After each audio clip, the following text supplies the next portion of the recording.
City Council study session for Monday, February 28th, 2022. We have 3 presentations this evening. Our first is our tourism overview. Mr. City Manager. Yes, good evening, Madam Mayor, members of the council. A couple of weeks ago, city staff presented to the council the draft 5-year capital improvements program, and there was quite a bit of good discussion about capital maintenance within the tourism fund. So this evening, as we continue to prepare the budget that we'll submit to the council in May, we wanted our Parks, Recreation, and Tourism Manager, Morris Heidi, to share some information about tourism as well as some potential ideas that staff has in response to the feedback we heard from council about addressing some of those capital maintenance needs. So I will turn it over to Director Morris Heidi and hoping to get some feedback from all of you this evening. Good evening, Mayor and members of the council. Morris Heidi, Director of Parks, Recreation, and Tourism. As Zach mentioned, I'm going to share some information this evening regarding tourism. So several items on the agenda I'd like to cover this evening, kind of as some background information. So talking about the history of the transient guest tax, also cover some public input that we've received over the last several years, as well as some assessments that we had performed on the historic sites back in 2018, which gives us some information regarding the capital maintenance needs. Talk a little bit about an overview of the budget itself and what that composes for tourism, and then based upon all that information, have some recommendations that I'd like to share with you. So in regards to background, thought I'd share some information regarding the transient guest tax itself. This was first approved in April 1970 at a rate of 4%. That was later increased to 5% in 1979, and then to 6.5% in 2002, which is the current rate. And I've added to this slide here the actual ballot language that the voters approved in 2002, and just wanted to highlight a couple items here. So this is a 6.5% gross receipts tax for each sleeping room or campsite occupied and rented by transient guests, where the proceeds shall be expended for the promotion, operation, and development of tourism. So 3 key items there. So thinking in terms of those 3 words, I thought I'd add the definitions here of those 3 key words that were included in the ballot language. So the promotion is really the growth or development of something. So when we're talking about tourism, how do we promote that? How do we grow and develop tourism? Operation is really the functional aspect or the operational aspect of tourism, making sure things are working, performing.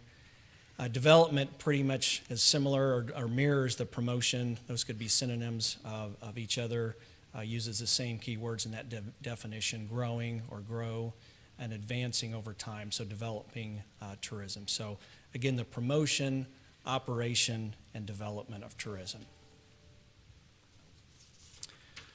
This slide shows the transit guest tax revenue since FY 2010. So as you see there on the left side of your screen or your page, in FY 2010 it was about $1 million. It increased steadily up to about FY 2016 and kind of plateaued at that point for the next 4 years at just around or under $2 million. In FY 20 and 21, you can see the definite effects of COVID as restrictions were put in place for travel, etc.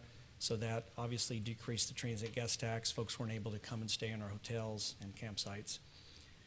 And then on the far right column, that's our projected for revenue for this year. So we're expecting about a $1.8 million revenue for the transit guest tax this year. I looked today and it's at 1.4 million. So we've already reached about 85% of our 1.6 budget for this year. But again, that's a projected number at this point. So wanted to share some information regarding public input. This slide may be a little difficult to see, but this is the report from the EDC Citizen Survey. Shows the responses from 2013, 2016, and 2018, where respondents were asked the question about the importance to preserve city historic site, and I've highlighted that with that yellow arrow there. So in 2013, 16, and 18, they strongly agreed with that with 94, 93, and 92%. So that was the public input that we received through the ETC survey. I mentioned the facility assessments from 2018. We had Rosin Preservation and SWD Architects, a couple firms that performed those for us. As they looked at our historic sites, they put together reports for us. In those reports, we had a brief history of the facility or the location. They looked at the site conditions. They looked at the exterior and the interior of the facilities.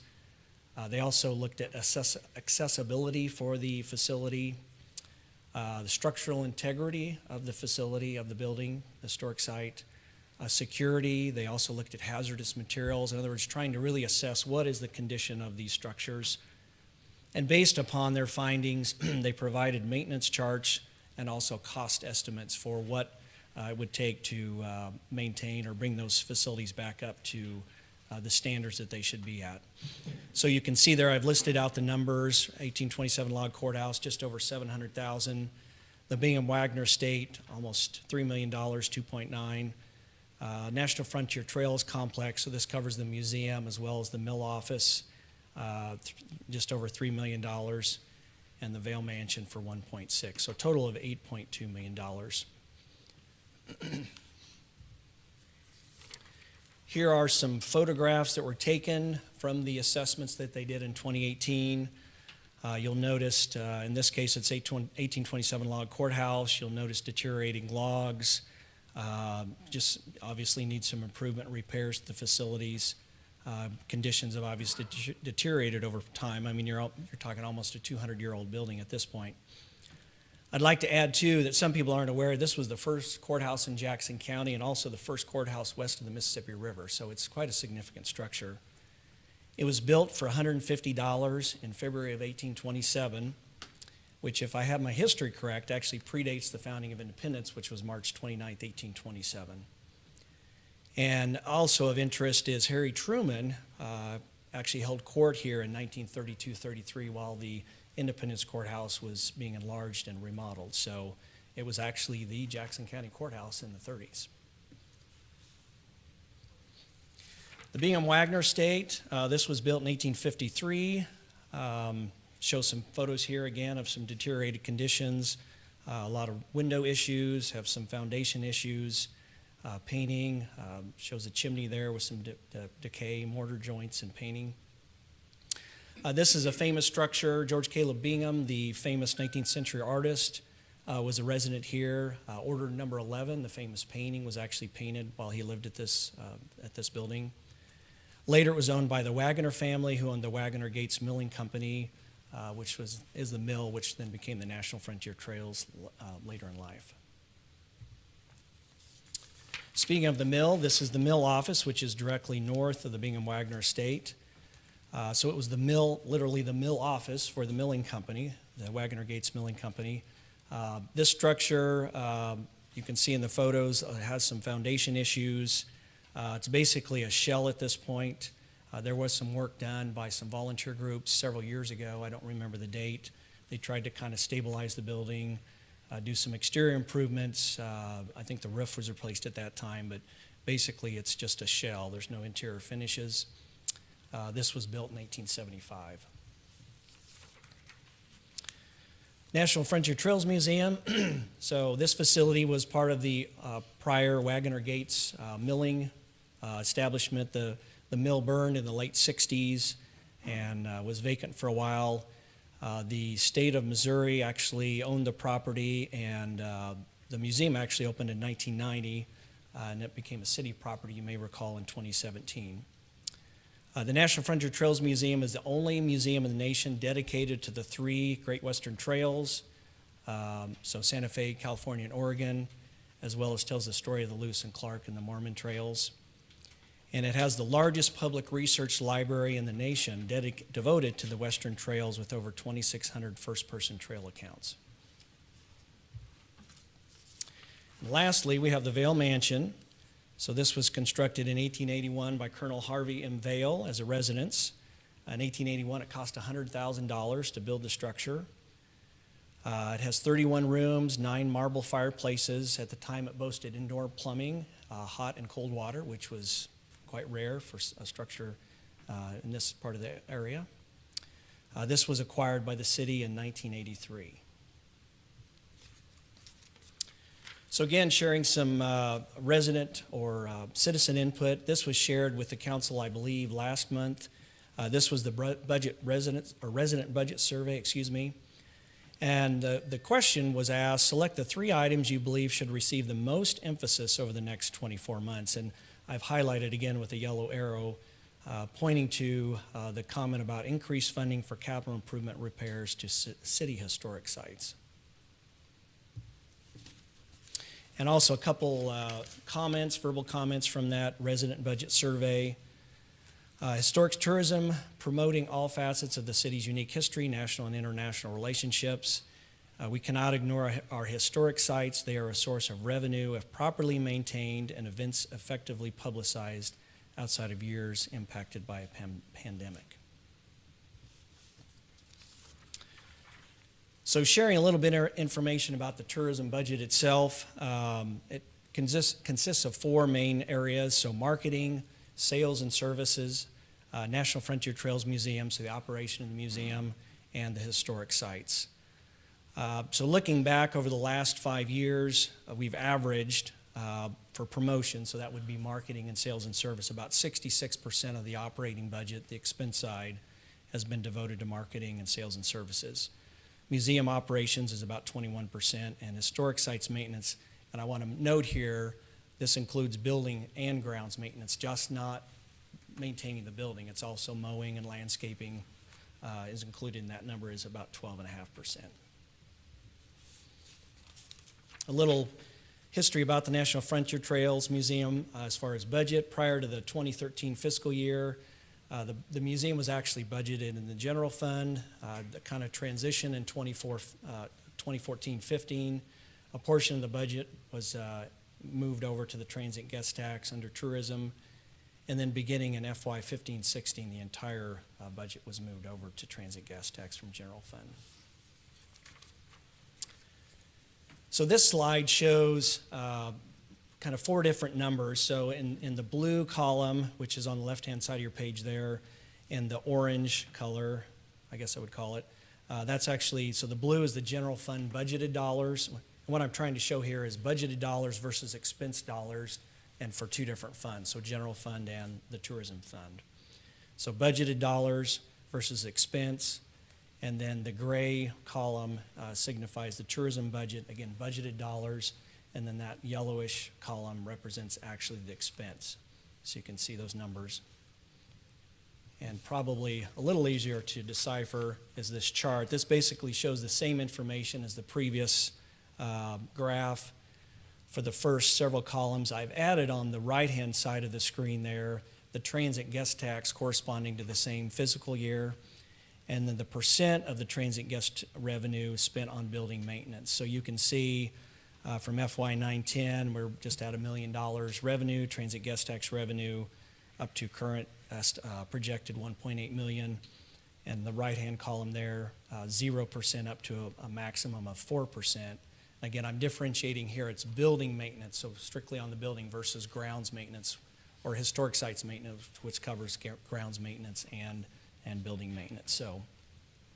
So not a whole lot of dollars have actually been spent on maintaining these structures. Also, in the Independence for All Strategic Plan 2017 to 2021, several goals focused around the historic sites. One, financially sustainable, to pursue the museum and tourism-related activities tax to support tourism needs. Quality, improve appearance of historic sites. One item with that objective was to update the Trails Museum Master Plan to focus emphasis on museum exhibits and visitor experience. And then another goal of growth, grow retail and commercial businesses, trying to attract and retain visitors to the city's historic sites, amenities, and events, and begin implementation and enhancements to city-owned historic sites. So not only trying to maintain those facilities, but also enhancing those historic sites. So based on all that information, I have several recommendations I'd like to share this evening. So this would be, as our city manager shared, focused on next year's adopted fiscal budget, FY23. So I'm proposing to, again, based on the citizens' input, the desire to maintain the historic sites, looking back at the historical numbers, seeing that not a lot of money has been invested in some of these maintenance activities or projects. So at this point, having the limited resources that we have, which is the transient guest tax revenue, I'm proposing to reduce marketing. So this would reduce the marketing contracts that we have. And in lieu of doing that, I'm going to propose to add a second multimedia position, which will partner with the city's communication team. What I'm trying to do is actually bring some of these resources in-house so that hopefully we can do maybe a little better job of maximizing the limited resources that we have. So not wanting to not have any marketing or any focus on that, but just trying to do that more in-house, prepare a visitor guide, design and publication, try to look at some of those aspects, doing them more locally than having a contractor do that. So by doing that, in reality, could potentially reduce that number by about $550,000. For the historic site, utilizing a portion of the fund balance that we currently have in the transient guest tax or tourism fund and the savings by the reduction in marketing to fund some of these outstanding capital projects. So that $8.3 million number of capital projects that have been identified, which at this point, again, that's 4 years old, so inflation, cost of materials has gone up, so I'm not sure what the new number would be, but again, based on the data that we have from 2018, it's at least 8.3 million. And then in conjunction with the strategic plan for the museum, exploring options for expanded visitor experience, I think there needs to be some discussion about the long-term direction for the museum. Do we continue to invest in that facility, or how do we enhance that facility to make it a top-notch museum would be the goal that I would like to have, so that visitors have a great experience when they come to the museum. And secondly, for recommendations, so by doing all of those things, promotions, again, it was 65% previously, the last 5-year average.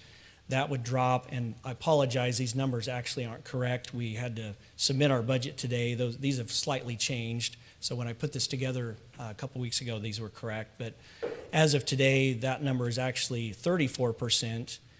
Museum operations is 36%, and historic sites maintenance is 30%. So those would be the recommendations for, again, increasing our historic sites maintenance. And then also explore options for additional funding. What I'm presenting here is more of a stopgap measure to try to address some of the critical needs that we have of that 8.3 targeted or identified capital project needs that we have. It obviously will in no way be able to cover that entire list of projects, but at least it's trying to kind of take a stab at getting some of those projects taken care of. But I do believe we need to look at how do we address capital improvements and implementing a sustainable building maintenance program. That's a discussion that will have to take place at some future point. One of those discussions is caught up in the Independence on a Roll Working Group Initiative. There is discussion. One of the recommendations was the museum or tourism tax, so just wanted to mention that. So a lot of information, but wanted to share that. Those are a couple of recommendations. Again, trying to figure out how can we invest in our historic sites. I think we've done a great job of marketing through the years, but I'm worried that when the folks get here, we need to make sure that it's what they expected to see when they get here. So with that, I'll be happy to answer any questions. Thank you, Mr. Heidi. Are there questions, comments? Do you go ahead? Oh, no, you go ahead. Thank you. Mr. City Manager, was it 3-4 years ago, perhaps a little longer, you presented a $2 billion package of needs this city needed. This is part of that package, that total? So, yeah, when I was hired in 2016, we took a look at deferred maintenance, and just high-level deferred maintenance is all the things that we've put off and are not in the 5-year capital improvements plan. And that number was rounded up right at $1 billion. And that included at the time all of the, we'll talk about this a little bit here this evening, but all the necessary investments at Power and Light to help us continue to be operating and producing power at the level that we were required to. But yeah, that number is now about 5 years old, and it did include all these tourism things that you're seeing here. So I said 2 billion.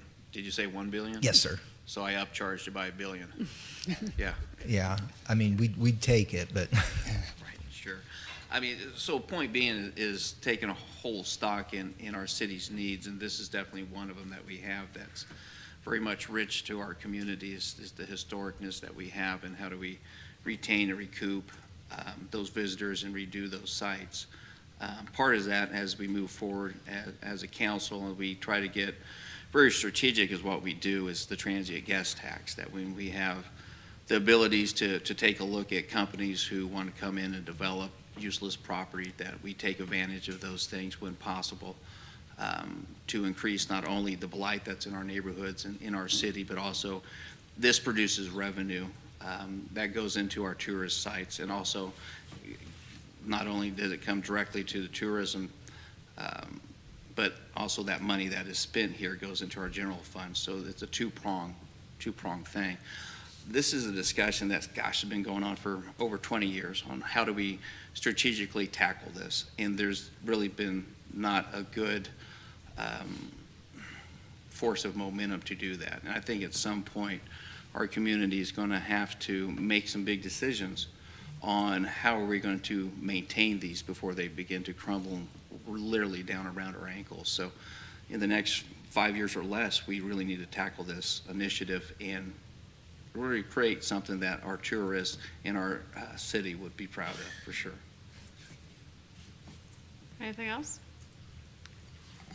Go Very ahead. briefly, I just wanted to say thanks a lot, Mr. Heidi, for the presentation, and I commend you for cutting down the marketing a bit and putting a little bit more into assets and maintenance, because that'll stave off the problems for a bit longer. So thank you. Thank you. I have some questions. I mean, I wholeheartedly agree. You got to have something to market and promote before you, and we've done a tremendous job with marketing. There's lots of other tourism sites in our city that aren't included in our historic sites, like the Truman Library, the Mavericks, even the Independence Center, and, you know, lots of other places. A couple questions that came to mind. When we were hovering around $2 million annually in the transient guest tax from 16 through 19, and presumably that trend would have continued, if not increased, had not COVID occurred. What's the correlation between that and occupancy? I mean, when we are at that number, do we have, how much percentage of our available hotel rooms do we have full when we're hovering around that 2 million? Unfortunately, Do you know? I don't have those numbers in front of me. I can tell you that I looked at the STR report for last month. We're at 42% in January for occupancy. I know that, but obviously we were pretty well full during What I'd be those. curious to know is, at what point are all our hotel rooms full, and then people are looking outside of the city of Independence for lodging because, you know, to come to Independence? I know the Royals are a big factor in that when they're in town. Youth sports, different things. But, you know, since we are,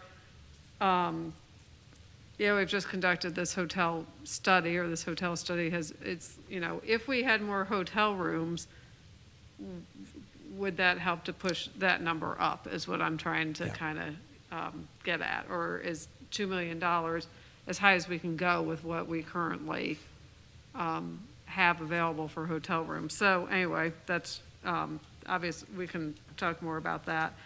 The citizen survey, I noticed that from 2013 to 2016, there was a really dramatic increase in response on how effectively the city promotes its heritage sites. So, and then it dipped a little bit in 18, but is there anything that happened during that time that would account for that? Pretty incredible increase in satisfaction. Exactly. Yeah, unfortunately, I don't have a good answer for that. I wasn't involved with tourism at that Right. point, so I'm sorry I can't answer that Okay, question. well, maybe we could research that a little bit and see Okay. what happened, what changed. Did we change operations, marketing companies, staffing, funding? That would be interesting to know. Okay, now for the trivia part of the evening. I know that the Vale Mansion was gifted to the city by by Mary Mildred DeWitt family. The state of Missouri obviously had the National Frontiers Trails Museum. The Bingham Wagner, do you know how we came to own the Bingham Wagner? I don't know exactly. I think it was in the 90s. I believe at that point, and I could be incorrect in this, but the Gates family, a relative, lived in the home until somewhere in the 90s. I believe at that point they had passed away. The property was available for sale, and I believe there was a kind of civic movement within the city to purchase that as a historic To site. save it, okay. And so between kind of a partnership between citizens and the city, and I don't know all the details on that, but The log courthouse, do you know how we came to own that? I do not know. I'm sorry. I don't know. And the answer that's to not its original location. It's been moved a few that. I times. believe it has, yes. Unfortunately. Okay. Yes. Pioneer Spring Cabin, not on the list because we kind of already dealt with the Pioneer Spring Cabin. And then Truman Depot is also not on your list. And, how we came to own, or, the Truman Depot would also just be of interest to me. There's some concern voiced sometimes in the community that because obviously it's clear to everybody that these places need financial resources. So, rumors start getting around in a town this size about, well, you're going to sell it off or whatever. So I think knowing sort of the provenance of some of this stuff would be helpful, because some of it we can't sell. It was given to us, and so I don't know that we could dispose of it, even if we wanted to, which we don't. We're proud of our historic sites, but I think some of that background maybe would be helpful as we pursue this.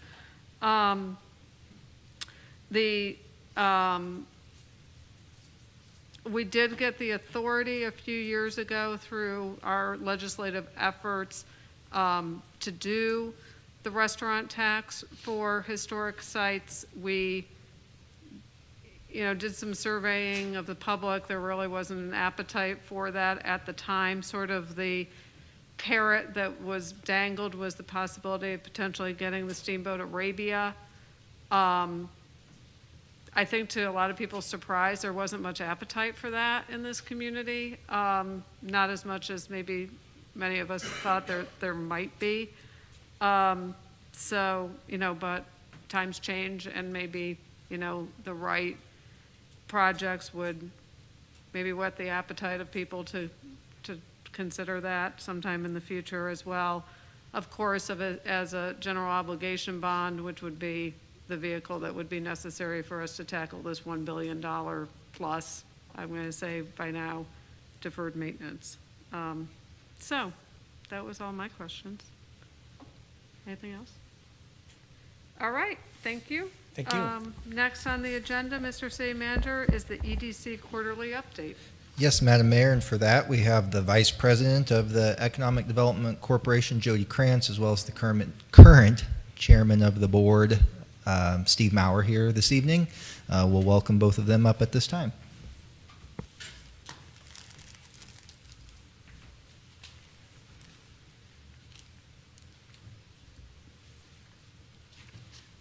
I need to do is down arrow, that arrow. Okay, got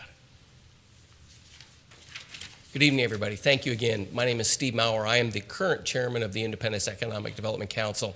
Here with me is Jody Krantz, our vice president.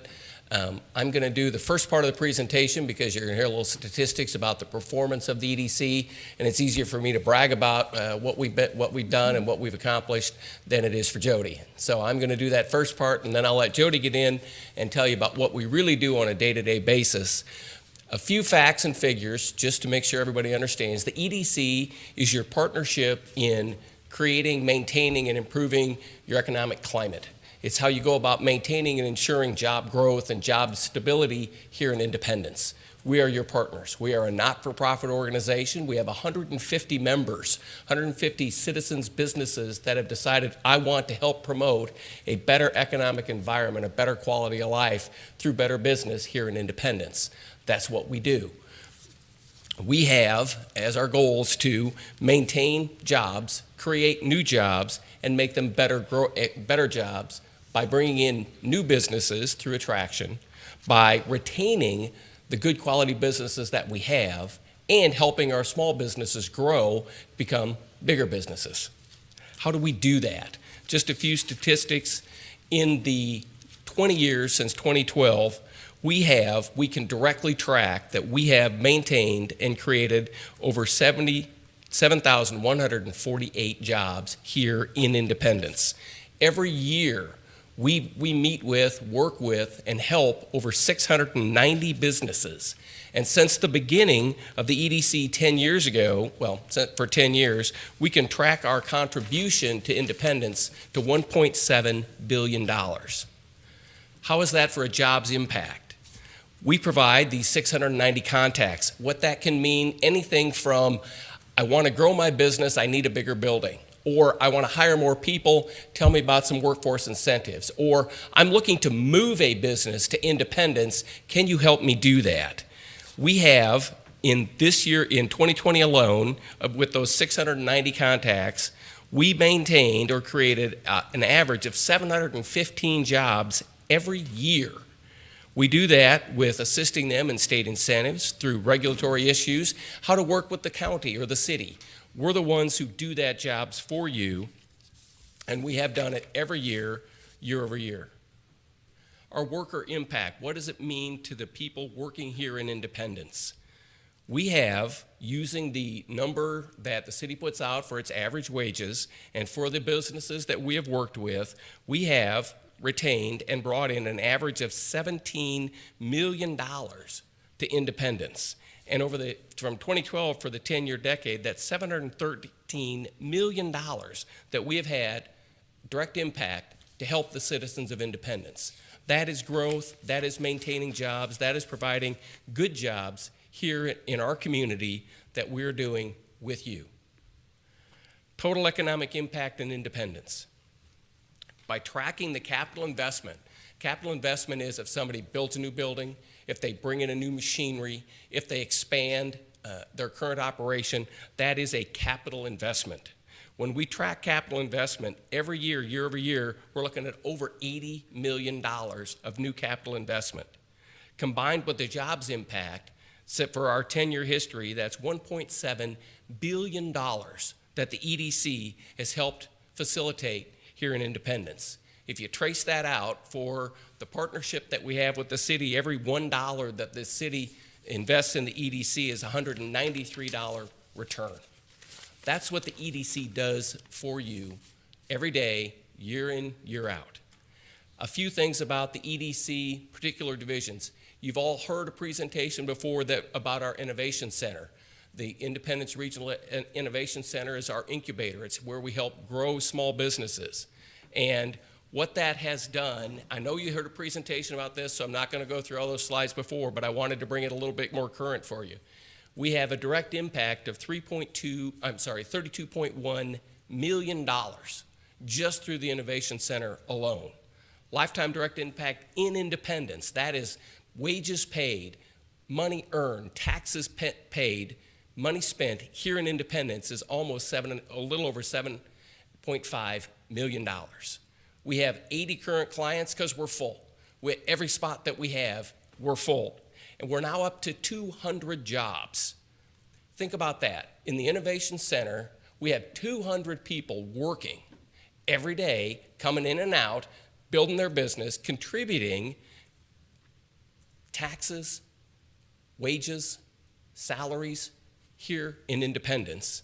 And we get that. The ERC operates on an annual budget of about $170,000. And that's just Independence EDC money. That's not even money contributed from the city. That's just Independence EDC money. And as you heard before, the Innovation Center, once you take out the operational costs of employees, is actually running at a break-even pace. The statistics that I gave you before were from 2012 through 2020. Just a few things about this is just our 2021 program activity report. A couple of highlights for you. We retained 332 jobs here in Independence. We brought in 446 new jobs here in Independence. That was a $91 million impact here in Independence. We did that with your help, with the cooperation of our members, with the assistance of lots of different partners, but that's what helped grow here in Independence. Through the total history, we're over $883 million in retained jobs and job growth. Now I want to tell you, how do we do this? And how we do this is we have really good people that know what they're doing, like Ms. Jody Krantz. What you see on the screen now is a report. It's just one page of a multi-page report that we on the management committee get every month. And Jody and others help track these projects. How these projects come in are from a variety of sources. It can be everything from, we get a referral from the KDAC telling us, hey, there's an opportunity for a new business moving to our general region, to something as small as, hey, Whataburger announced they're coming to the community. I wonder if we can get one to Independence. Now, I don't know if this is how it happened, but I will tell you that the first contact that went to Whataburger about Independence was a letter from Ms. Jody Krantz. Everything in between is what we do to try and make business better, life better here in Independence. And you will see from this one sheet, we have a variety of different things. I had to redact out some of the confidential information, and it is confidential. What we do because, and can do, because it's not just open to the public. We have to be able to communicate with these businesses, talk with them about their relocation, talk with them about what sites they might be looking at. We also have to, at times, pair up a particular potential business with a particular site. Not everybody can do that because we work with multiple landowners. We work with multiple building owners. We work with multiple businesses expanding. Some are in competition to the other, even here in Independence. The city isn't in a position, nor is the chamber in a position, to be able to say, all right, I'm going to help you move into that building as compared to, well, what about that building or that building or that building? We can do that because that's our job, that's our task, and we do it very, very well. And now I'm going to, unless there's any questions, and in fact, I'd rather wait and let Jody get up. Jody's going to tell you about how she goes about every day doing this, and this is just one opportunity that came to the City of Independence. And as you can see, this is not atypical. 300 new jobs that could come to Independence with an average wage of over $112,000. And this is how we go about trying to make application to lure that business to come to Independence. Thanks, Steve. Good evening, everybody. Steve mentioned I'm Jody Krantz. I'm a vice president of the EDC, and a lot of my days are spent working with existing businesses in Independence. That's kind of a lot of what I do, but then also get involved with some traction. We pretty much run the gamut of working with anybody that we happen to talk to. It could be retail, although that's not really our main thrust. Our main efforts we put into what we call family sustaining businesses, which could be industrial, office, warehouse, things along the lines that pay a little bit higher wages. So that's what we try to spend most of our time doing. And there's a lot of different sources that we do have. We have contacts in the realtor community and the development community, people I've known for years, and we do people find us sometimes through our website, sometimes through LinkedIn, sometimes it's people from either the metro or around the country that I've known for years that will call with a project.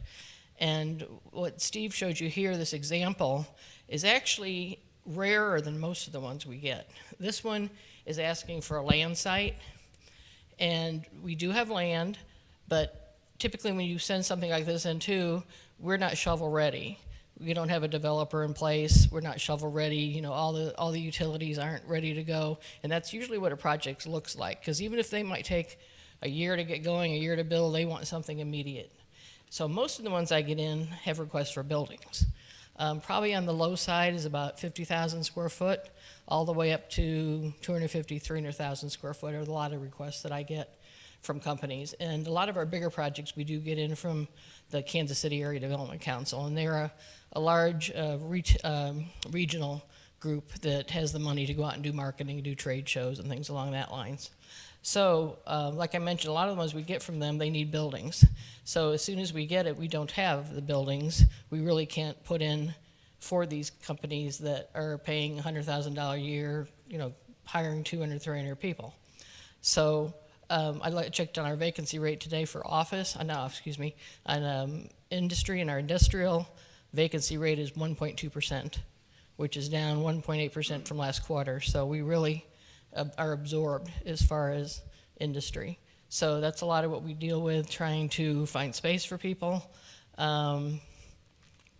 trying to create it if we don't have it, and we're kind of hoping that we will have an opportunity here in the near future with more space for our businesses. Anything else?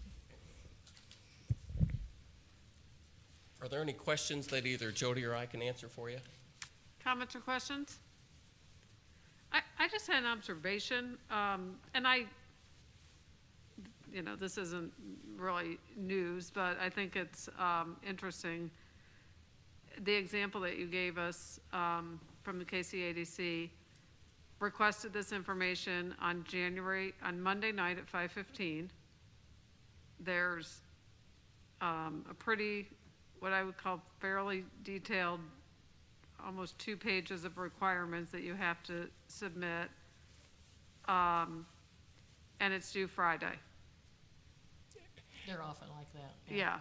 I mean, I think that that's something, I know, or I assume, Jody, that a lot of this information, you already have compiled and Some you of it, plug it into the responses, but just looking at this very quickly, I mean, there's a lot of attachments that need to be included. I mean, there's some very detailed, extensive work that needs to be submitted for you to determine, do we meet the qualifications?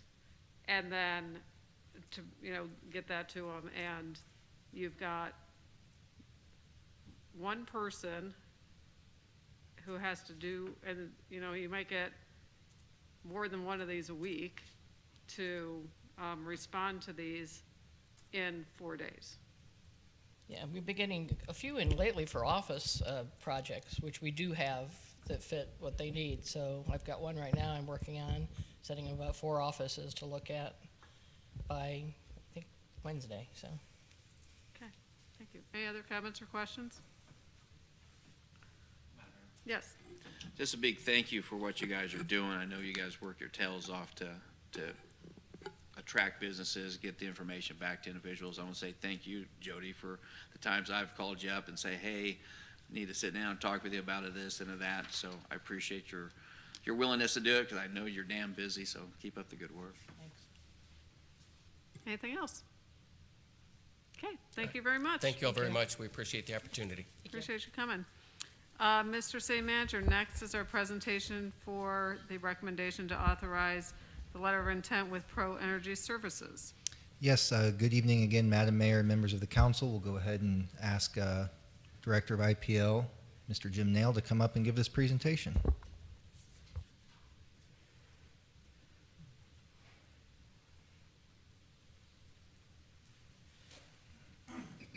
Good evening, Mayor, council members. Jim Nail, Director of Power and Light.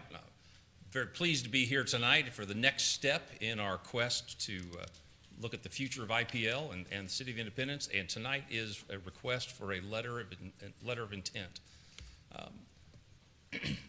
We're requesting that you approve a letter of intent so that we can proceed in negotiations with the winning bidder from our recent request for proposals, Pro Energy Services, for the Substation A, which is at the Blue Valley site generation project. This letter of intent, the intent, and again, this is not a contract that we're asking you to approve tonight. We're asking for a letter of intent that we can use to work with Pro Energy to kind of provide some leverage to get the details of the contract worked out, identify the necessary options that were proposed included in their proposal, so that we can then narrow it down to an actual contract and proceed with that, as well as to work with our city finance department on how we would propose a financing package in order to put this all together and make it happen. Once we have all those pieces, we would come back to the council for actual approval of that. But we think that a letter of intent would be a very useful tool to help us in pursuing that goal. Again, just kind of a history, a timeline of how we got to this point. You can see a history going back to 2008. The things that go above the line are the additions that we had into our portfolio, and the things below are the items that dropped off.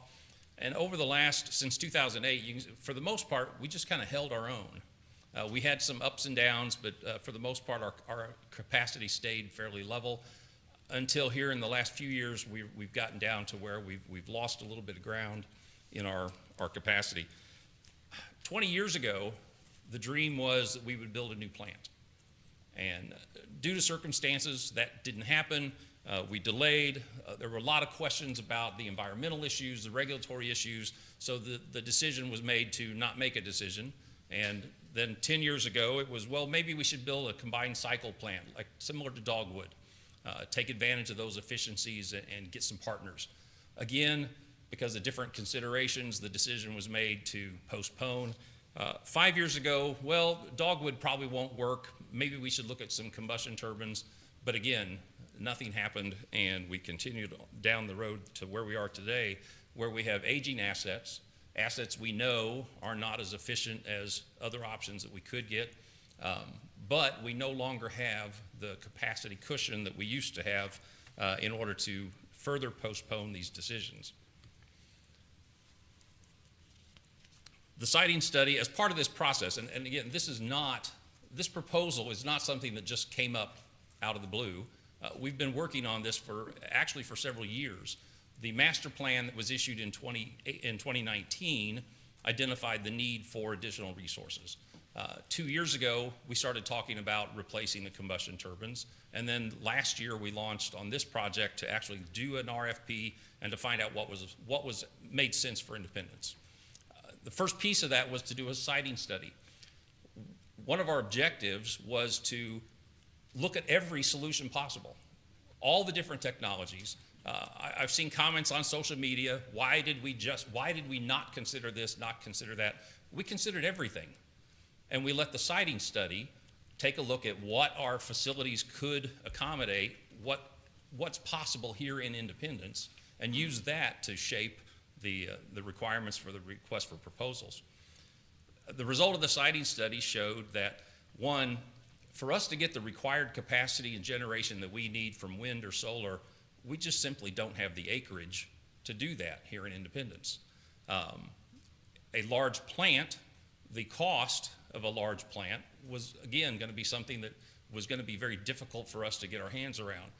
But with the retired generation that we had there at the Blue Valley site, we had an opportunity, working with Southwest Power Pool, to do some replacements that would give us a boost in our capacity portfolio and allow us the room to work on future options as we go down the road. We looked at the retired Blue Valley steam plant, which was 93 megawatts.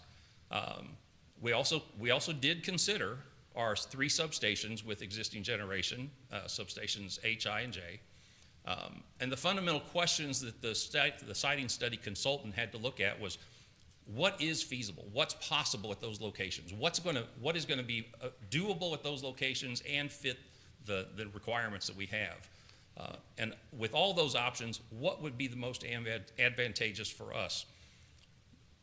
We instructed them to take a look at not just capital costs, but what are your ongoing operating and maintenance costs? what's the required footprint, impacts, the social impacts, noise, visual, looking long-term, how adaptable would that solution be to going greener further down the road? What kind of environmental and even issues with Southwest Power Pool would we have to use those sites? The conclusion they came to was that Substation A, because of the land available and the infrastructure already in place with our electric system, that was the best location to put new generation. We already had suitable gas. Two of our substations don't. The H location had gas, so that was another option. But the Substation A provided the best overall possibilities for looking at what we could do to improve our generation and capacity. They came back with they recommended aeroderivative as the first choice and reciprocating engine as an acceptable alternate. The other options, batteries, wind, solar, those didn't measure up or were much more costly to get the same amount of power out of it.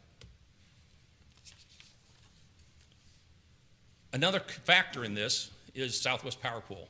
As a member of Southwest Power Pool, anything connected to their grid, to the regional grid, has to go through a very rigorous engineering study in order to make sure that it's going to fit with everything that our neighbors have around us. Typically, a generation interconnection request for new generation takes 4 to 5 years. Right now, we just recently had a meeting with SPP and a company who's interested in building a battery facility. They first submitted that proposal in 2018, and just last week we had the very first meeting with SPP to discuss what that would look like. So it's a very long, tedious process. The other thing that happens with that generation interconnection is they look at a large number of proposals, they lump them all together and see what their overall impact is on the operation of the regional grid. They will identify where those new resources will cause choke points, where they'll overload systems, where additional transmission is needed. And once they figure out that those required upgrades, every unit in that study shares in that cost, even if your piece didn't cause any of it. So that's when you go through that interconnection study, that's one of the risks you take, is that you're going to end up having to help pay for somebody else's upgrades. Southwest Power Pool came up with this alternate process where we look at specifically replacing a set amount of generation at a specific location where it already exists. In theory, the transmission study's already been done. You know what the impact is because you're replacing one for one at that location. Additionally, it only takes 12 to 18 months instead of 4 to 5 years, and you would only be subject to any increases or upgrades that were directly related to the system you're recommending. We did apply for a waiver to FERC to be able to use that process. That was granted, so we were able to continue moving ahead in that process. One caveat, FERC in their grant of a waiver, they did specify a 36-month window in order to get something into operation. So we included that timeline as part of our RFP process. The RFP was put together and issued. The responses were due by the end of 21 in December. We requested complete engineering, procurement, and construction services for the project so that this company would be on the hook with us to design, engineer it, procure all the parts necessary, and to build it and put it into operation. We gave them a range of 45 to 99, 45 megawatts being what we thought was the minimum that we needed to make something useful happen, 99 being the maximum that we could get with this SPP permit. We had them include, in their response, they had to include all the performance data so that we could take their design, plug it into our market operations, and do an analysis of how that unit would perform here in the conditions that we would be using it. The bid evaluation included not just the project cost, but performance objectives, project description, company qualifications. We asked them to help us with a 30-year net present value so we could see over the life of this investment, what's the cost going to be, what's the benefit going to be to independence. We also wanted to include, looking ahead, at whether or not this would be flexible enough to incorporate greener carbon-free emissions later in the process.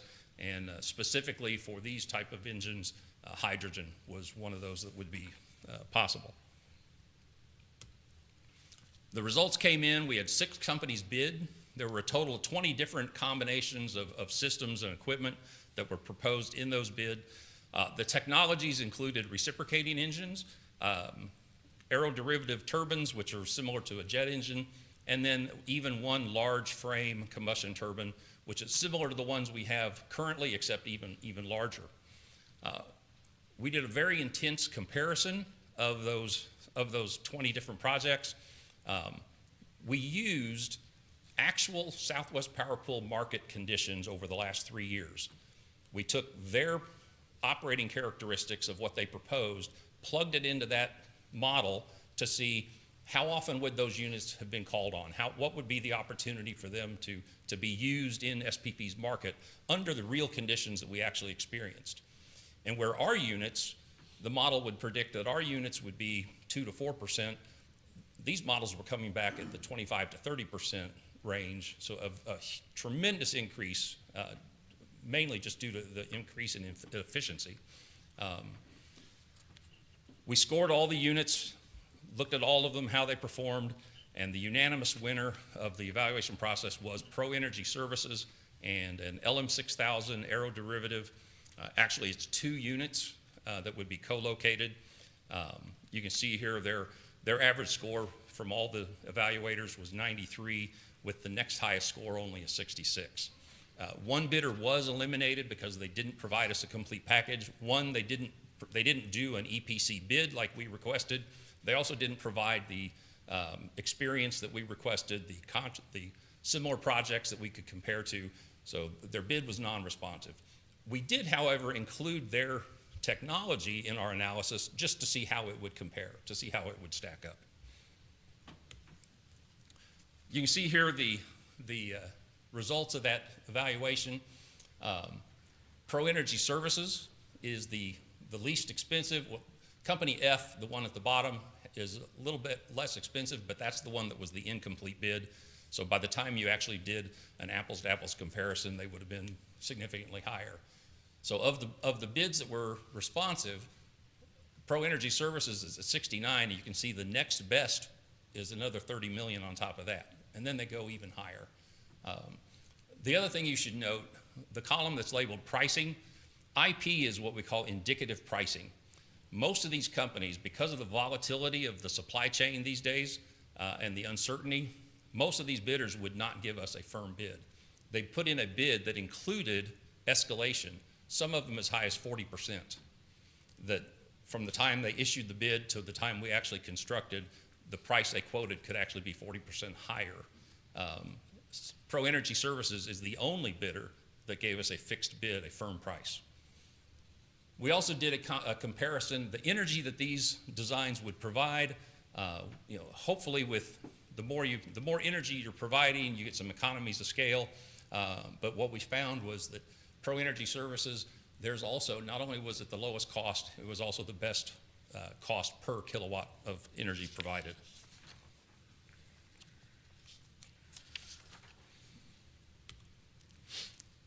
Again, we did want to make sure it was clear all options were considered. We did compare this to other technologies. We looked at what if we were to pursue wind, what would it take to get the same amount of capacity, the same deal? And you can see there, it's much higher cost per kilowatt in order to get wind.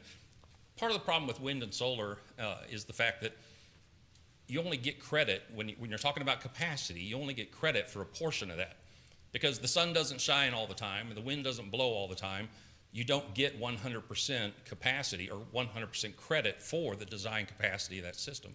So in order to achieve the capacity needs that we have, we would have to overbuy or overbuild to a great extent in order to do that with wind and solar.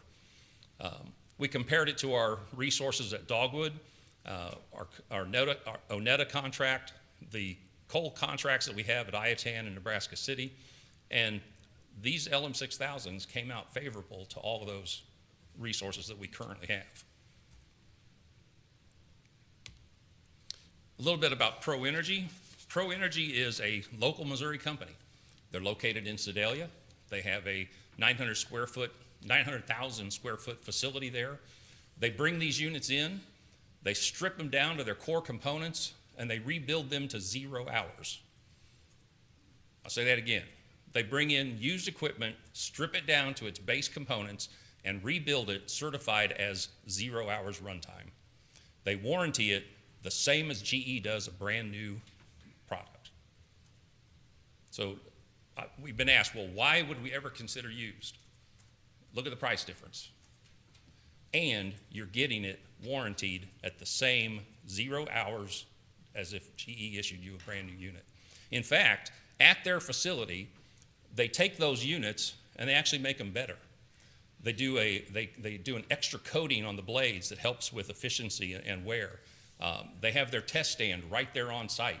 They offer a program where if something goes wrong with your unit, they can put it on a trailer, take it right down there to Sedalia and test it out to a full range of its capabilities. If you want to spend the money, they even have a rental program where they can bring a substitute set it on your site while they're examining yours. So there's a lot of advantages that come, and the fact that it's a local Missouri company was certainly a plus as well. Madam Mayor? Yes. Jim, if I can interrupt you just real quick. So with what you just described and stripping it down and giving us back to 0 hours, so if we were to move forward with this letter of intent, do we negotiate what that warranty is, or is that going to be a set warranty, or is that something else that's in play for discussion? As presented in their offer, it's a one-year warranty, which is the same thing that GE offers on their unit. Certainly as we go forward, working out the final details, those are questions we could ask.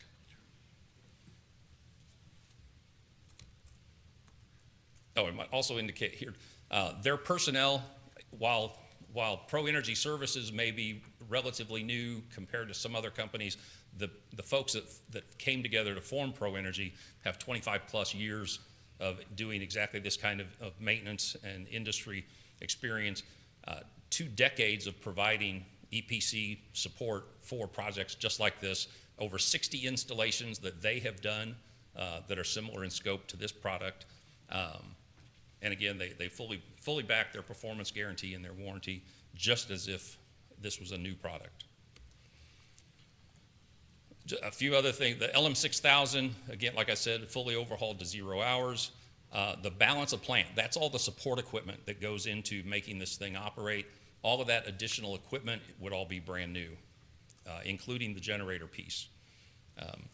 As far as the LM6000, there's been questions about why would we use old technology.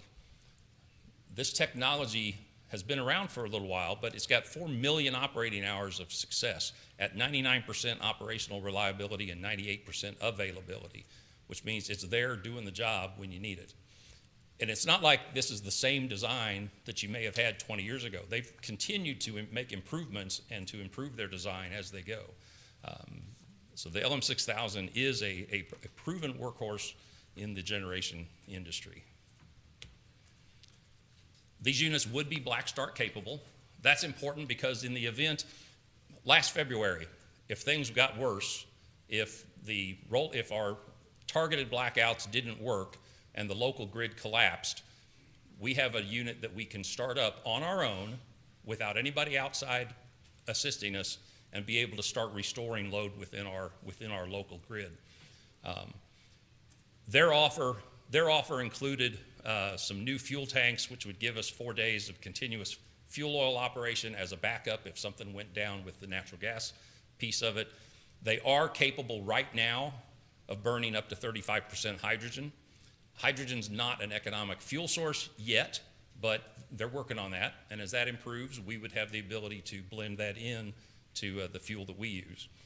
As I said earlier, part of our objective in the RFP was to make sure that they could support FERC's 36-month window. Their bid estimated that provided there's not a long delay in getting started, they could have this online in the summer of '24. So that meets our objective with FERC and SPP. Obviously, a big question on everybody's mind, how do we pay for it? We did talk to PFM, our financial advisor, on our bonding, and they said right now the debt service with an industry average of about 4.5%, a 30-year bond, you can see here 70 million would be about 4.3 million a year, 80 would 4.9, so you can see the numbers, 4 to 5 million in debt service, and that's a lot. We understand that. There's a couple of things we could do.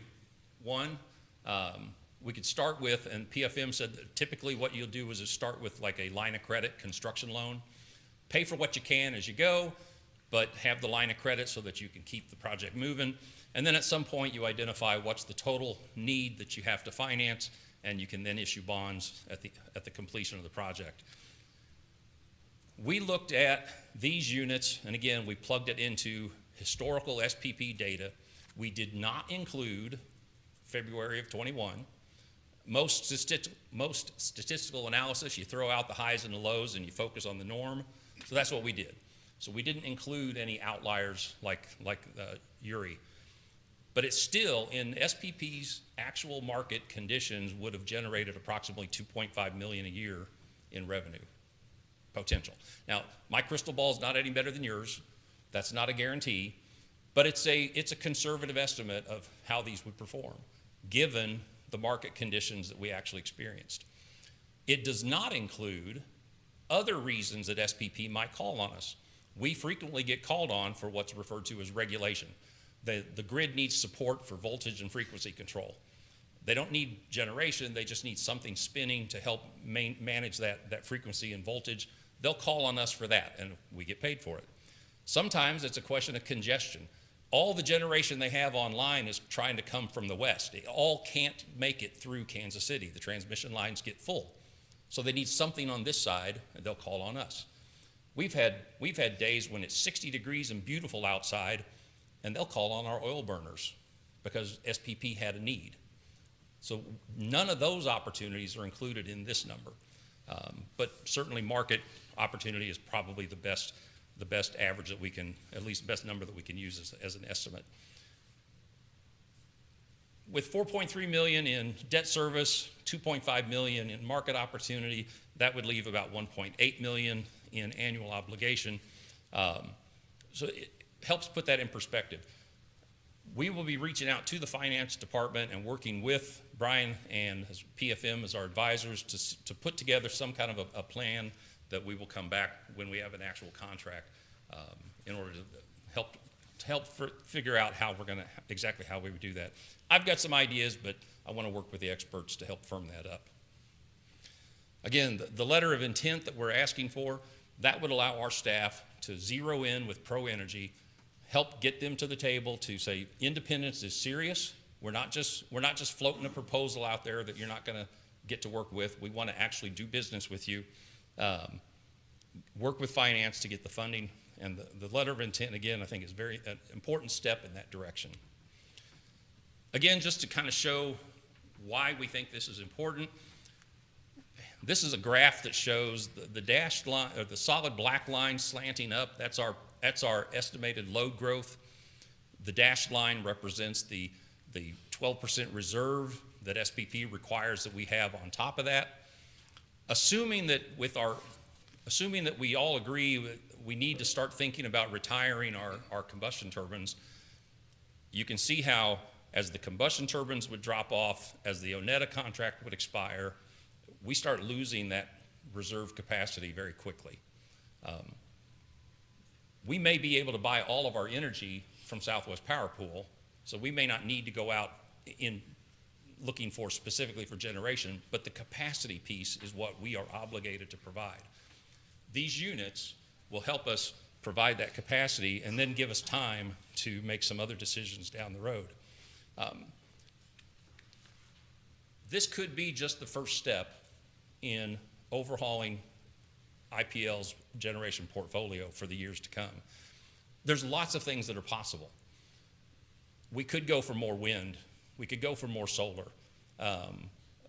We all assume that as the technology improves, those costs will come down. So those are things that we can look at in the future. Battery technology. Right now, the batteries that are out there being marketed, their capacity, their useful capacity is being measured in a couple of hours, 2 hours or 4 hours, not 6 or 8. All of us here in Missouri, we can all remember days when in the summer when you just wish you could feel the wind and there's nothing there. Well, those wind farms aren't generating. There's days in the winter where it's overcast all day or all week. Solar farms aren't generating much in those. So you have to have something else to get you through. The battery right now, the battery storage technology is still in its infancy. They're making progress, absolutely, every day. But having something that we can give us that cushion of capacity now will allow us to make strategic, smart choices as we see those technologies mature and see what will best fit here with us in Independence. So again, this timeline here just shows some of the things that are possible, some of the things that we could look at. But when you notice there in 2024, we get that right now we're at our margin. We have no extra left.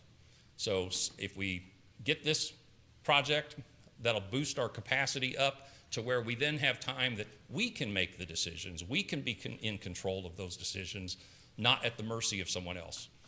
Right now, if we had a catastrophe at Sub J and lost those turbines, we have no choice but to go out and find capacity because we don't have anything to replace it. So we would be at their mercy what we could find right now going out for bid, whereas with the margin that these units would provide, we can be in the driver's seat and we can start looking strategically at how we're going to maintain that capacity going forward.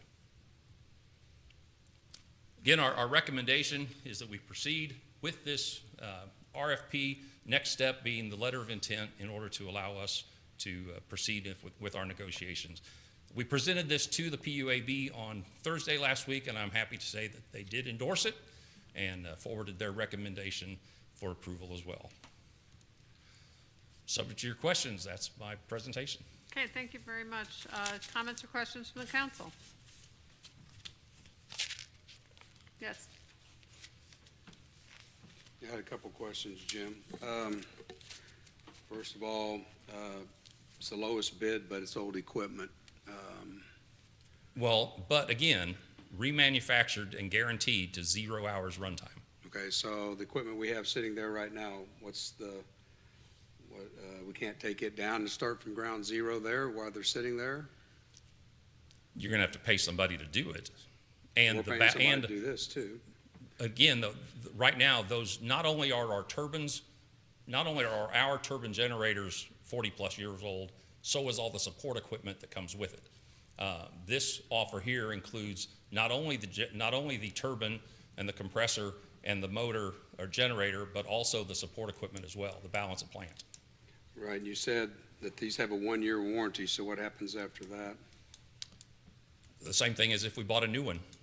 So you're saying If something happens, so we would. do you have a service agreement with these people, or are they That is servicing these units? that would be part of the negotiation going forward, is what kind of a service agreement we would get. So the 70+ million is just to put them in there. You're not talking about a service agreement. You're talking about nothing other than installing them. Then they run, correct? Correct. Okay, so what about the size of these units? These are 42 megawatts. So don't you think that causes us an issue when SPP calls and they only, at least when I worked down there, it wasn't like they needed 42 megs. If you're sitting out there with 18 to 20, call upon a couple units, well, that to me would change the thing here that, how often you're going to be called for 42 megs, where if you had 4 or 6 18 ones out there where you could call on 1 or 2 of them in that process. Well, and again, we took these operating characteristics, plugged them into real SPP data, and we came up with the 25 to 30% run. So it's as a conservative estimate. How old are these units that you're talking about? We wouldn't know that until we actually have a contract with them and be able to see what units they have available and work with them on Are selecting. they their 30 product. plus, 40? Do you have any idea? At this point, no. Okay, so we're looking at 30, I would guess 30-plus years of technology here, be my guess. Technology, not necessarily the units themselves. So I want to get back to a little bit about the cost of this thing. So it's about $830 a megawatt hour. And a couple years ago, I heard you say something about dogwood. We got about dogwood for $500 a megawatt hour. That's $330 megawatt hour. They also increase their stuff to technology, and just like you're saying here, we increase and they do better all the time. So if I take that $330 a megawatt hour, you add that up over this period of time, and you keep saying if we're going to look at something in the future here, how long is this thing here you're talking about? 20 years, 10 years? I'm just trying to figure out some numbers here because the numbers really don't jive too good. Well, these units, as long as we take care of them and operate them and maintain them, you saw the presentation from GE on our existing units. They said there's absolutely no reason why they couldn't run for 20 more years. The old units we have, and those aren't remanufactured. These would be remanufactured to 0 hours runtime, and no reason to expect why they wouldn't run through 30-plus years. So how long is our debt service? Because you keep saying new technology, batteries, and all this. So how long is this debt service going on? Well, that depends. We'll issue bonds, but just like we're doing with bonds now, when we get an opportunity to refinance a bond or to pay off a bond early, we certainly would have that option as well. So are we looking at a 20-year program here, 10 years? Sir, I'm not the finance director. I have to talk to them and get a package from them so that we can see what type of package. I don't know what kind of package this would be. That's why I want to work with Brian Kidney and PFM and find out what a reasonable bonding package would look like. And some of it's going to depend on what the final number is. Well, watch this little thing from Indy Energy the other day and there was a little deception on these fire up of these units. One had 4 or 5 minutes, the other one had 30 minutes, I believe, or something like that.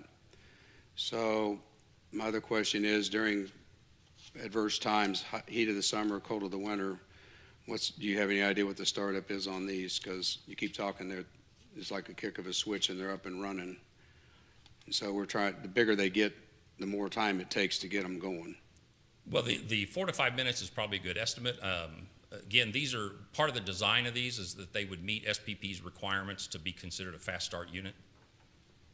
So one other thing, have you looked at dogwood at all to see if they have any more available? It's a heck of a lot cheaper than what we're talking about here. We don't have a current offer from dogwood. We do know what if you compare this cost to the cost of our current operation with dogwood, we pay more per kilowatt hour for our current contract with dogwood than what these would cost. Right, but they offered it to us here 2 years ago for $500. And I'm glad you hit on it because this is exactly what I've been trying to get to these people, that you're hedging again. You're saying that people's going to buy this power, it's going to help pay this debt off. Exactly what I said 3 years ago and continue to say. These things will pay themselves off. I got no problem with that. But I've been preaching this for forever. It's called hedging. And I don't understand why this keeps getting lost. We had a perfect opportunity to buy power and wouldn't get ourselves in this situation. I'd really like to know how old these units are, though. Again, when we proceed with Pro Energy, at the time that we would issue them a contract, we would be able to identify what unit's going to be rebuilt. Same thing. We had the same discussion with GE. They don't have these sitting on a shelf waiting for us to offer to buy them. They'll find a unit that fits our requirements, and then they'll rebuild it, and we'll work with them from there. My last thought on this is I've heard for almost 4 years up here, don't put all your eggs in one basket, but yeah, we're going to put them all down at Blue Valley. So what's your thoughts on that? Well, we've got these 2 units. Again, our vision is that these 2 units would be just the beginning of overhauling the Independence portfolio. If we were to put this same energy down at Dogwood, that's an even bigger egg that we've got in one basket. Plus, we would have to have the additional megawatts cleared through SPP for transmission, which here at Blue Valley we don't have to. It would not be my intention, if we go forward with this project and we have these online in summer of '24, it would not be my recommendation to immediately turn around and retire the other 6 CTs.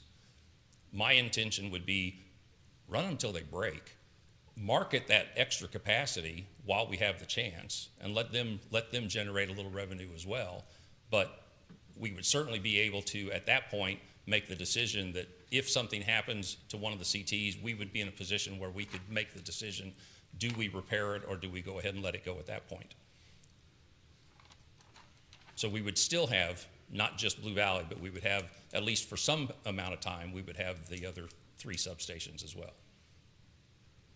All righty, that's all I have. Any other comments or questions? Yes. Mr. Nail, it seems to me that if we're going to do something, if we're going to build new generation or buy it, that this seems like a pretty good deal. I definitely would like to know all the information about the units and the operation. I really, really would like to know, obviously, the financial numbers. So, for the 100th time, but just so we're clear, if we vote yes tonight, we are not approving the purchase in any way of this project. That's correct, sir.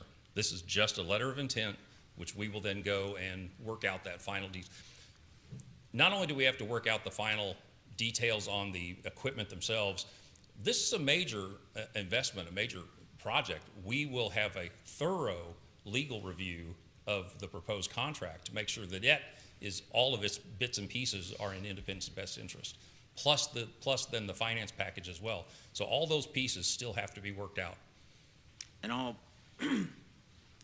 I'd just like to mention, we all come at this sometimes a little different way, but the charter does say we're supposed to run IPL in a business-like manner. Now, businesses, at the very least, break even, but ideally a business makes money, because if a business loses money, it's then a charity, right? So, and maybe this is sort of a statement or a question for the city manager. I would really like to have enough fine detail on this that we can say with staffing, with employees, with maintenance, with all the things we can possibly get a certain number on. I want to know what our chance is that we make money on this, or from day one, or it starts on day 1,000. You understand what I'm asking? I do, sir, and I would say we need to know that too, but we can't get to that answer unless we authorize staff to go complete these negotiations. If we don't do that, we're essentially hopping in the DeLorean and going backwards 2 to 4 years to start over at square one while these units continue to get older and we put ourselves further behind the 8 ball. I appreciate that, and I am going to vote yes on this portion of it. I'd like to see what the final proposal looks like. I appreciate that the PUAB approved it. I appreciate that you took it there first. That's appropriate. I can tell you, in the meantime, before I would ever want a final vote on this, and this is just my opinion, but I would like to see we as a council asked the PUAB to do a public hearing, and there is not a better time, I think, than right now, or pretty soon from right now, to get that scheduled. So, Mr. City Manager, would you ask your staff to work with the PUAB to get something like that set up? Yeah, we'll work to get public hearings set as this moves forward, and we'll also, as I mentioned, those negotiations, we'll refine all of those data points so we can answer specifically before the council would do any further consideration of this, the fiscal impact to this community. And there's one more thing, and I'd like the PUAB to weigh in on this when the time's appropriate. But this is a significant amount of money, and I understand it may be a really good investment and it may pay off. We need to know that one way or the other. But I am going to ask when the time comes, that this be put for before the public for a vote. It's been rare in our city, at least in my life, that the citizens have had a real chance to weigh in on these really big expenditures. Unfortunately, from time to time, or more often than not, they haven't paid off. So it seems to me like it makes some sense to do that, and I know there's some folks out there that agree with me. But I just want to give fair warning to my fellow council members and the folks out there. I don't want this to be some surprise or something that just comes up later, but and I'm not trying to make your job harder, Mr. Nail, but or Mr. Walker, but this is too important of a decision to make with our overall financial situation to skip that step. So that's all, and thank you. Anything else? Oh, yes. Yeah, one other thing, this can's been kicked around for 30 years. It should have been done 30 years ago, at least 20. My only concern, and I do respect the PUAB, but my biggest concern is this is up and beyond them, and I worked in this industrial for 34 years, and I would not say that I'm an expert and be able to make this decision. And I just think that we take their recommendation, maybe we can get into it on the special session, but that maybe we need to get a panel of experts and see what independence is about. I watched Indy Energy. They said, yeah, this sounds good, but we don't know independence. Anybody can recommend anything. I think that we need some experts that understands what we have, what we can do. Not take anything away from PUAB.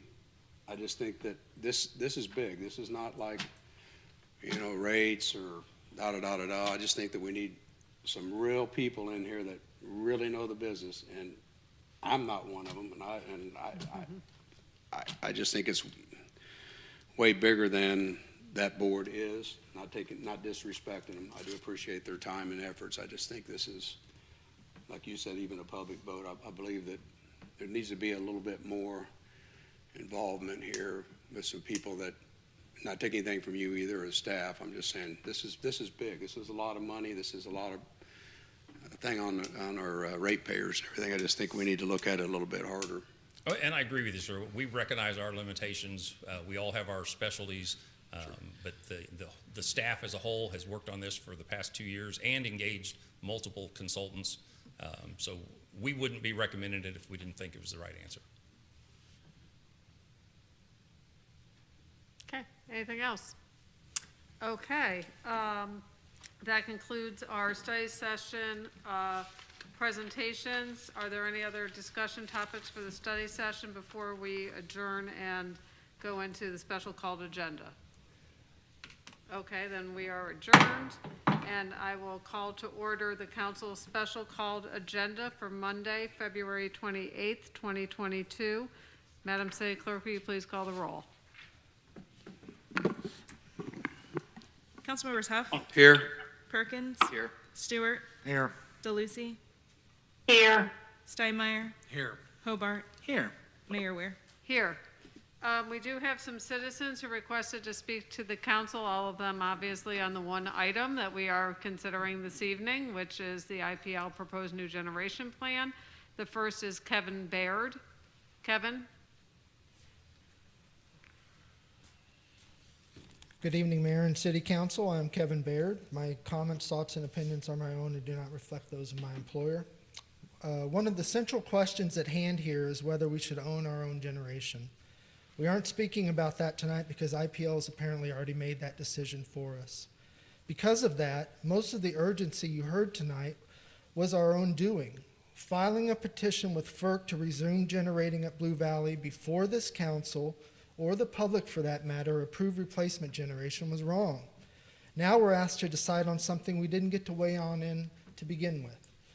This plan doesn't align with your February 2nd, 2018 resolution establishing yourself as the quote-unquote greenest city in America, which also, that resolution, reaffirmed your quote, support for renewable electric energy and protection of the environment, end quote. This plan is discussing burning methane within our city limits for the next 30 years. Additionally, according to the city's January budget numbers, IPL is roughly 22% below the minimum range for its financial reserve requirements. A key question is, will this plan result in lower rates? According to the February 19th edition of the Examiner, IPL only expects to cover about half of the anticipated bond payments for the luxury of owning these things. We are urgently pursuing the largest purchase in the city's history, and we know out of the gate our revenue from such a purchase isn't going to be enough to cover the bond payments. Sound familiar? In summary, the lowest cost capacity solution isn't known here because we only looked at buying and filling this capacity with our own on-site generation. It should be the duty of everyone involved to find the lowest cost option for the ratepayers, and I don't think we can reasonably say all options have been formally considered here. I strongly encourage you to send this back to the PUAB and IPL to form a more strategic long-term plan, one that is centered around a decarbonization goal. We should conduct a similar RFP for comparison capacity resources, so this council and the ratepayers have a true cost comparison between owning our own or procuring capacity from elsewhere. An argument can also be made that the final decision is significant enough to warrant a public vote. Other municipalities like Springfield do this. Thank you for your time. Thank you. Our next speaker is Bridget McCandless.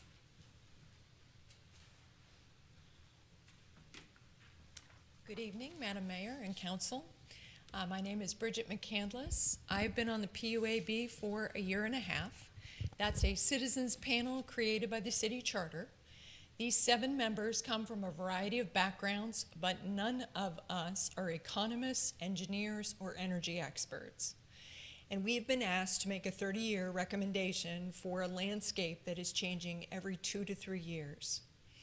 IPL currently has 2 30-year coal contracts that generate over half of our energy but are no longer economical. These contracts don't expire until 2049 and 2050. This 30-year life of the gas turbine will expire in 2052. The choice of future generation is an important one, and it comes with substantial costs to the citizens of Independence. And we don't really have good answers to the questions that you've already asked. How much cost will be passed on to the average ratepayer just to pay off the $70 million debt? And how much will it cost to purchase the gas for these turbines in an increasingly volatile energy market? I really do appreciate the time and attention that IPL staff put in to bring this recommendation forward, and they really do very good work, and they are dedicated, and they bring their experience to their jobs every day. However, we received answers to the questions that were asked, and I just don't think we've asked the right questions. We've not considered all of our options with good comparisons of those choices. Short-term purchase contracts, working to decrease the demand side, not just providing more generation, thinking about partnerships in wind and solar instead of single purchase. We haven't done a total landscape assessment. Evergy spent 2 years doing a resource planning process, and they're examining a much broader set of choices with benefits to the consumers, to the company, and to the environment. And I asked the council to spend the time to ask those important questions. You know, I've heard we've been at this for 5 years, and if the public was interested, they would have paid attention before now. But at no point have they been invited into the conversation. And I think that in those 5 years, we could have had an opportunity to have what are complicated conversations about the future of independence for our kids. The PUAB takes its responsibility very seriously, but that requires substantive discussion with people who know a broader range of topics than we do. And I realize that we as a city have kicked some of these tough decisions down the road. However, that shouldn't force us to make a long-term choice that is imprudent. I think aeroderivative turbines, perhaps just a single one with the hydrogen capability, may be part of the solution. I fully admit that I felt the pressure of making a quick decision with imperfect information. I know that you are in the same spot that I was. I encourage us to think long and hard about the choices we're about to make. Thank you. Thank you. Our next speaker is Lowell Croft.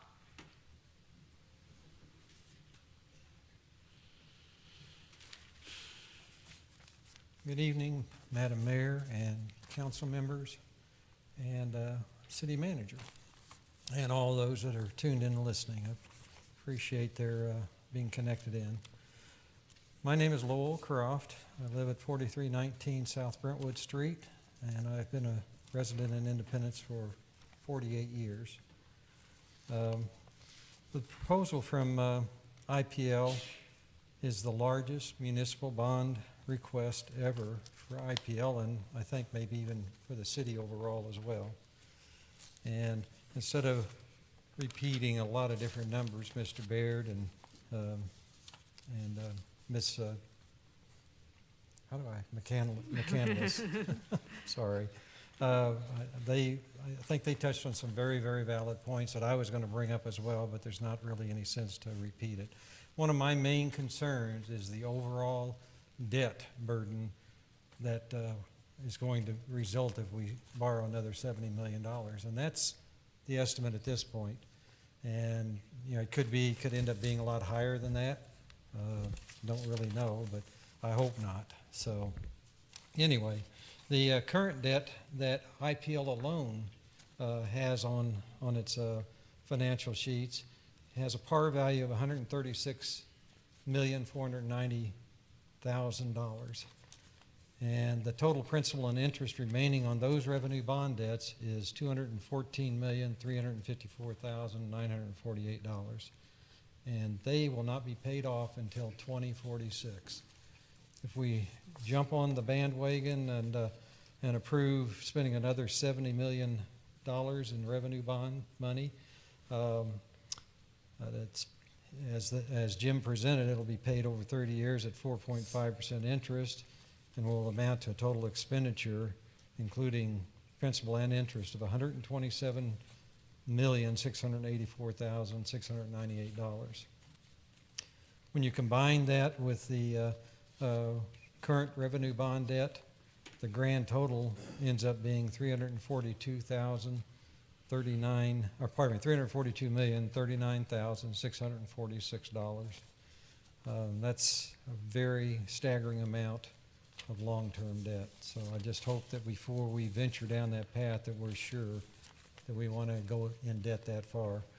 The other part of it is, as Jim touched on, was even if they generate some revenue from running the new generators, there's still going to be a pretty big sum of money to the tune of, based on his numbers, of 1.8 million debt service per year that it's going to fall on the shoulders of the ratepayers. And the problem I have with that is that we already have the highest electric utility cost in all of the Midwest, not just in the local area, but all of the Midwest, including, you know, Kansas City and in Kansas, Nebraska, you name it. We're the highest. And that's not a good thing. When you have a municipally owned utility and you compare what the other municipally owned utilities charge their customers, it's staggering how much higher we are.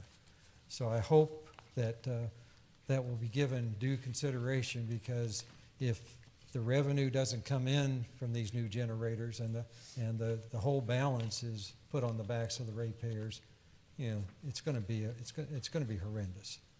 So I just hope that that's looked at very seriously. I also agree with the other presenters that I would have liked to have seen some other options, especially in just buying some capacity contracts, short-term and long-term, and I didn't see that anywhere in the presentation. You have 1 minute. Thank you. So I hope that that's something that, even if we move ahead with this letter of intent, as long as it doesn't lock us into only pursuing this particular avenue, I sure hope that you guys will impress upon IPL to go back, and maybe POAB as well, to go back and bring in some consideration for some other types of capacity contracts. I thank you very much for your time. Thank you very much. Madam City Clerk? Council action is recommended to authorize the city manager to execute a letter of intent with Pro Energy Services LLC and/or its assignees for the Independence Power and Light Substation A Generation Project RFP 21094. Discussion? Madam Mayor, Yes, Councilmember DeLucci? I've heard this, I believe, twice. I'm very comfortable with it. The questions I had, I asked of Mr. Nail. I do agree that the questions that PUAB needs answers, perhaps that question can be written and answered by him within a week or so. I am in favor of this project. Thank you. Councilmember Perkins? Where's it you? Oh. Stuart? Is somebody down there? Okay. Is there any discussion? Yes. I look at the cost. I have some of the same concerns I share that I've heard tonight. I think, too, that we've asked questions, but we haven't asked the right questions. I think there are other questions that we need to be looking at. I have concerns about the debt and what we're getting in return. I do think, because this is a public utility, that we do need more input from the public. If they're going to bear the burden of carrying this cost, and we know it's going to cost us, we're at that point. It's not going to get cheaper. We know that too. But the value for the dollar, and there's other questions about as the business as was talked about, how we operate our business, and what will be our strategic financial plan moving forward. I'm wondering if we shouldn't have a public hearing on this before we make this vote tonight, maybe table it for a period of time and get some more public input. I would like to see that happen, but again, it's up to this council whether they want to move forward tonight or if they want to table it and allow the public to come forward and bring their thoughts and questions to us. Any other comments or questions? Okay, did you have something? Are you making that a motion? Well, I wanted to hear if there was any other thoughts on it, and then we can. We've heard a number of things that I think have been consistent, and I just want to kind of make sure that I cover those and give my thoughts on them. The public hearings, public input, obviously critical. I think we all understand the 7 of us are not experts on this topic. The PUAB members are not experts on this topic. I know Mr. Nail, Mr. Walker engage as many experts as they can possibly access to help to make these decisions and bring good information forward before our boards and commissions and this council.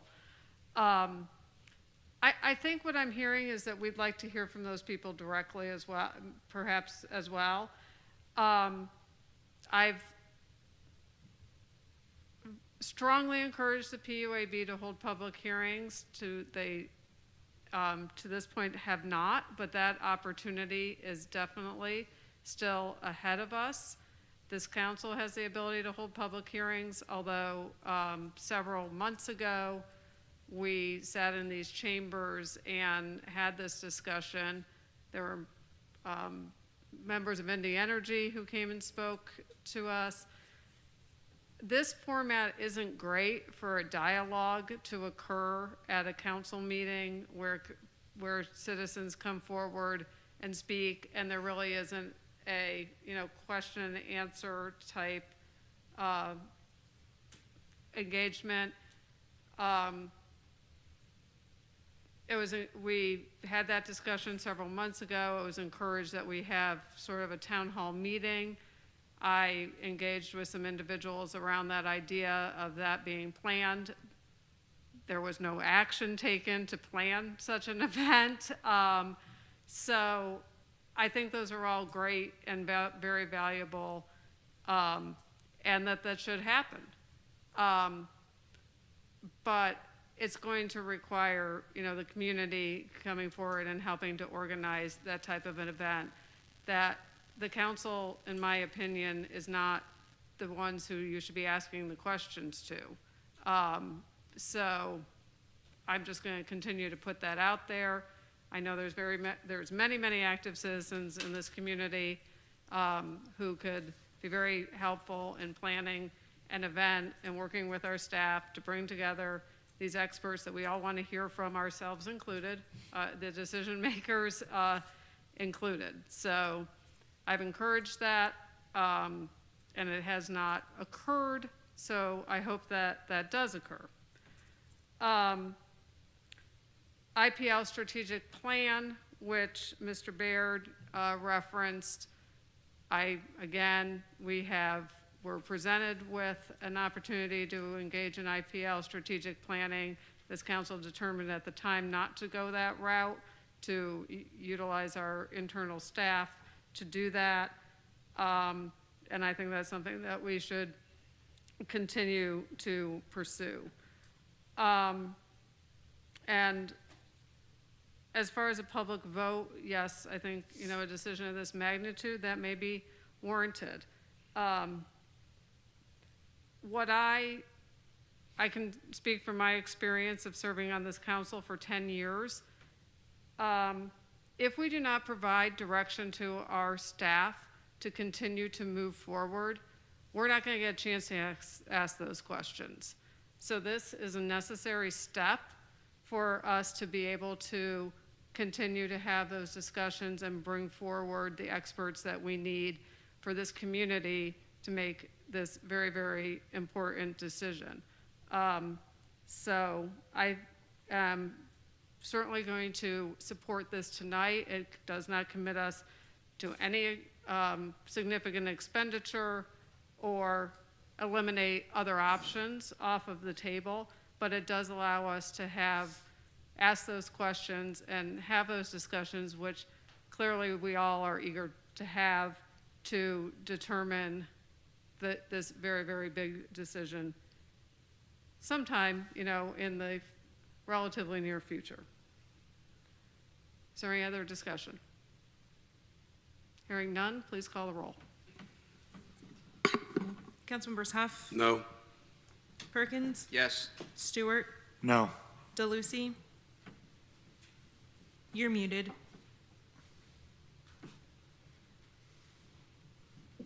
I apologize. Yes. Steinmeier, No. Hobart, Yes. Mayor Weir. Yes. Item passes. This takes us to council member comments. I will start on my right with Councilman Stewart. Mr. City Manager, I just had a question. Do you know how many active credit cards we have in the city, or how many different employees have them? How many total we have in the city? Yeah, total credit cards. Not at this moment, I don't. Could you get that information to me and provide it to me and all the city council members? I'd be happy to. All right, thank you. That's all I have. Thank you. Councilman Perkins? Thank you, Mayor. I'm sorry, my glasses broke before the council meeting, as you can imagine, on a good Monday. But I want to give a shout out to our IPD, to Officer Tanner Phillips. He received the MAA CIT Crisis Intervention Officer of the Year award last week at a ceremony held at the KCPD headquarters. So just want to give a shout out to him for his outstanding work, and sure appreciate it, and keep up the good work. Councilman Huff? I have nothing. Councilman Steinmeier? I have nothing tonight. Thank you. Councilmember DeLucy? Nothing. Thank you very much. Councilman Hobart? Just wanted to confirm, tomorrow, 4 new officers? Is that right? Acting Chief Dustman? Okay. Independence is getting 4 new officers sworn in tomorrow. Very good. So that's something to be happy about. Thank you. Congratulations to our Crisis Intervention Team Officer of the Year. That's what CIT stands for those who don't know. And on that topic, tomorrow evening, we will be hosting our second mental health town hall meeting. sponsored by our Independence Health Department. This will take place at the Genealogy Library on Lee Summit Road from 5:30 to 7. We meant to have this around the holidays, and because of weather and other complications, it's been rescheduled a couple of times. This was a high priority for our Advisory Board of Health and the special task force that I put together to talk about how to reconstruct fully our local public health authority. So I encourage people to attend. Obviously, we are living in very stressful times, and these are very valuable resources for our community to come and learn and exchange ideas and talk freely and openly about the mental health challenges that we all experience. Following up on our excellent presentation from our EDC, the EDC Quarterly Luncheon is Thursday at 11:30. It will be held at the Innovation Center, which is located inside of the Independence School District headquarters at Truman Road and Forest. Their Cargo Largo will be a presenter who we recently approved for a major development on Nolan Road and North Point. Will also be there, who is currently doing some town hall type meetings around the community to talk about their proposed industrial project in the Little Blue Valley. So if you care to attend, please contact Jody at the EDC tomorrow. She's trying to get a final head count on that. It will be a very, very informative event and an opportunity to learn more about our Economic Development Corporation. So that is Thursday at 11:30. Mr. City Manager, anything else this evening? Nothing tonight, thank you. We are adjourned.